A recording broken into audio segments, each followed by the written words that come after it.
Hi, my name is Crouton, and I'm just going to be using this channel as kind of a diary, storytelling, I don't know, just general commentary. But yeah, um, I'm just going to cut to the chase.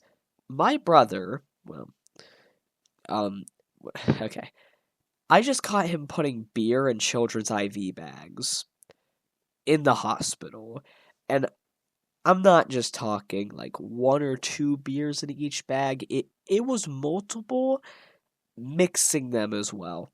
So to give you a little background, my brother's always kind of been dumb ever since out the womb. Um, he used to do the whole sniffing glue, like eating Sharpies, or I think I actually switched those around, but burning other children in class. Nothing major. I mean, well, he would grab children's hands in nutrition class and put them on the stove, but we all had that one kid at our school. It's just unfortunately that one kid was my brother. Um, but anyways, so a couple months ago, after he came out of rehab, he told our family he was becoming a nurse for a local children's hospital, and we were all thinking that's great. He's finally turning his life around. You know that whole thing. But little did we know this would actually kind of be the beginning of the end for him and his whole career. And from what the courts might be saying, his life too. I mean, we don't know yet. We don't know yet. And we can't say anything for certain because it's just a maybe. But the death penalty is always on the table when it comes to sentencing and all that court mumbo jumbo. I mean, did you hear about the guy that talked his way up from a speeding ticket to the death penalty? I mean, I'm shocked that that hasn't made the rounds on social media. Never mind.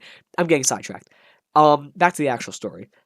So I was just sitting at home on Friday playing some stupid game when I get a call from my brother, and I'm just gonna call him Gerald for the rest of the story. That's not his actual name, by the way, so don't go digging around for it. Don't go searching. Oh, Gerald, blah blah blah. But anyways, um, he called me and he said, "Crouton, I think I just found the cure to cancer."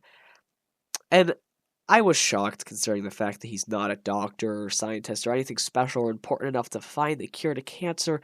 So I asked him, "How did you discover this and what is it?" And he said, "I'll explain it a little bit. I just need you to come down here." And this threw me off because, like, I'm not anyone important. So I asked Gerald, "Why me? Why not somebody actually important?" And then he said, and then he, okay, I have to explain the fact that my brother's kind of a nutcase. During COVID, he got really into conspiracy theories, like, oh, the bigger people in the world are controlling us and trying to make all the money, that whole thing. So then he told me, because I don't trust all these doctors and I think they're gonna lock me up for finding the cure to cancer because big pharma makes more money and blah blah blah, that whole thing that he goes on about with medical stuff. So then I just said, okay, I'll be there in a second because it's a Friday night. I'm not doing anything the next day, so I might as well see what my crazy brother's doing tonight. So I get to the hospital, and my brother lets me in through the back, and he brings me to the room where all the dying children are.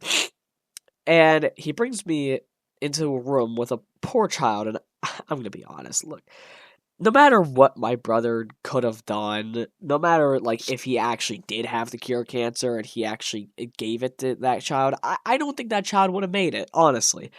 Um, and maybe that's mean to say, but I mean, if you looked at him too, you would think the same thing. Um, anyways, so I asked him, okay, so what's this cure you were talking about? And he said to me, take a look at this. And he pulls out a 6-pack of beer, of some beer that I've never heard of. And I was praying and hoping that this was just his way of sneaking in the cure in his weird, wacky way. So I asked him, Gerald, what is in those bottles? And he says to me, are you stupid? What does it look like? And I know what's about to happen is going to be bad no matter what. But honestly, I was just hoping he wasn't doing what I honestly thought he was going to do. So I asked him, are you planning on drinking those then? And he said no. So at this point, I'm kind of flabbergasted, and I don't really know what to say. So then he takes the poor kid's IV out of its arm, and away from its bed and pours liquid out. And by the way, the reason why I'm calling the kid an it is because the kid was bald and dying, so I don't know what gender it was, and I'm not going to be rude and assume anything, but anyways. Then my brother said, Big Pharma doesn't want you to know about this one, and then he pours the entire beer bottle into the IV. The kid starts crying in pain, and then I screamed, Gerald, what are you doing? You're killing it. And he said, I know, I am killing it. And I screamed, no, Gerald, the child, you're killing the child.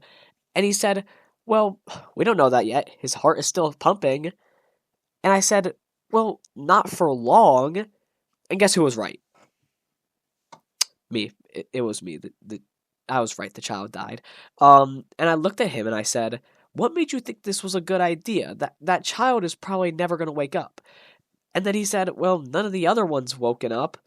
And then he pulls back the privacy curtain to show other kids with IV bags filled with beer.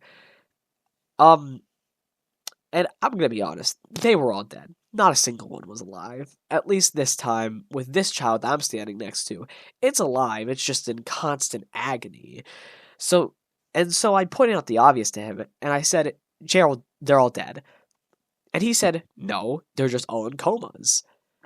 And so I finally decided to ask him, Gerald, what gave you the bright idea to put beer in children's IV bags?